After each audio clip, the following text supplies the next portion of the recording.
जैसा बताया गया कि 50 और 60 के दशक में महर्षि महेश योगी जी ने भावातीत ध्यान और इन विषयों के बारे में बात शुरू कर दी थी, जो उस समय बिल्कुल एक नया प्रयोग माना जाता था। मैं मानता हूं कि उन्होंने एक बहुत बड़ा कार्य जानते हैं क्या किया है। कुछ ऐसे प्रकृति के शाश्वत सिद्धांत होते हैं जो कभी बदलते नहीं हैं। There are certain fundamental eternal laws of nature like law of gravity and law of relativity which never changes। उन्हें सिर्फ उसके जानने या न जानने से उन सिद्धांतों पर कोई फर्क नहीं पड़ता, हमारे ऊपर फर्क पड़ता है। हम जानते हैं तो हमारा कल्याण होता है, हम उन्हें नहीं जानते हैं तो हम बहुत बड़े लाभ से वंचित रहते हैं। जैसे न्यूटन्स लॉ ऑफ ग्रेविटेशन तब भी काम कर रहा था जब दुनिया उसे नहीं जानती थी, आज भी काम कर रहा है जब दुनिया उसे जानती है, कल भी काम करेगा जब भूल जाएगी। हमने जाना, हमारी दुनिया बदल गई। तो महर्षि महेश योगी जी ने उन शाश्वत सिद्धांतों को दुनिया के सामने रखा और यही हमारी प्राचीन वैदिक परंपरा थी। इसीलिए आपने शब्द सुना होगा कि वेदों में ऋषियों के लिए जो शब्द प्रयोग होता है वो क्या होता है?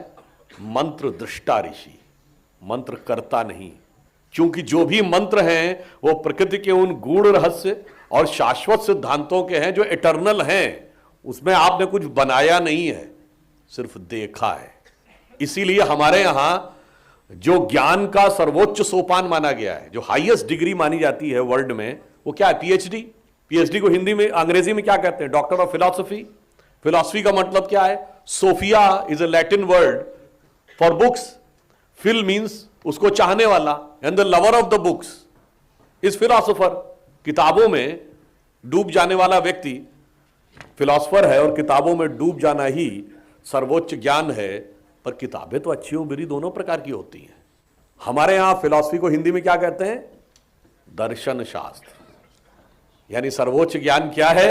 जब आपने सत्य का दर्शन कर लिया, कुछ क्रिएट नहीं किया है, और किताब उसमें एक स्थिति तक ले जाती है, उसके आगे की यात्रा किताब नहीं तय कर सकती है। और महर्षि महेश योगी जी ने जो भावातीत ध्यान बताया था, ये वही एडवांस स्टेज है जहां पर बुकिश नॉलेज की डायमेंशन खत्म हो जाती है और वो आगे बढ़ती है। इसीलिए हमारे यहाँ जो गुरु शिष्य परंपरा है, अभी आनंद जी जो बता रहे थे, मैंने भी जब इंजीनियरिंग का छात्र था तो ये सारा रिसर्च के बारे में पढ़ा था कि अमेरिका में जिस ढंग से ट्रांसेंडेंटल मेडिटेशन हुआ और शिविर से क्या प्रभाव पड़ा था। अब वो पढ़ के मेरे मन में बहुत सारे विचार आए। आप सबने कभी ध्यान दिया हो कि गुरु शिष्य परंपरा हमारे यहाँ कही जाती है? गुरु शिष्य परंपरा का मूल आधार क्या और उसका विज्ञान और आध्यात्म से क्या संबंध है? आप में से कितने लोगों को शिष्य शब्द का मूल स्रोत शब्द क्या है यह पता है? शिष्य शब्द का लिटरल मीनिंग क्या है? देखिए, हिंदी में और संस्कृत में एक शब्द होता है शेष, बच गया जो। शेष शब्द का एडजेक्टिव है शिष्य। तो गुरु का काम हमारे यहां कुछ देना नहीं, वो तो हमारे यहां ब्रह्म स्वरूप है ही हर व्यक्ति। केवल उसमें से जो नकारात्मकता थी निकाल लिया, तो जो शेष बचा वह शिष्य था। और उसकी हमने खोज कैसे की? जैसे अगर आपसे पूछा जाए, जब विज्ञान की बात आती तो कहते हैं भारत में सबसे बड़े विज्ञान खोज की, यानी लेमैन कैन टेल, भाई इंडिया ने जीरो खोजा, शून्य खोजा। ठीक है भाई, शून्य खोजा, पर कभी आपने सोचा कि शून्य की खोज क्यों कर पाए हम? शून्य की खोज इसलिए कर पाए क्योंकि जो लोग गणित के, मतलब सामान्य गणित तो सभी ने पढ़ी होगी 10वीं क्लास तक तो कम से कम। अगर आप किसी संख्या को किसी संख्या से डिवाइड करें, x divided by n is equal to something. अब अगर n की वैल्यू आप कम करते चले जाएं तो कोई संख्या डिवाइडेड बाई 20 से जो वैल्यू होगी उसकी जब 10 से डिवाइड करेंगे तो वैल्यू उसकी ज्यादा होगी रिजल्ट की। x डिवाइडेड बाई 10 से ज्यादा वैल्यू x डिवाइडेड बाई 5 की होगी। और जब और आप कम करते चले जाएंगे, 5 4 3 2 1, x divided by 1 is equal to x and x divided by 0 is equal to infinity.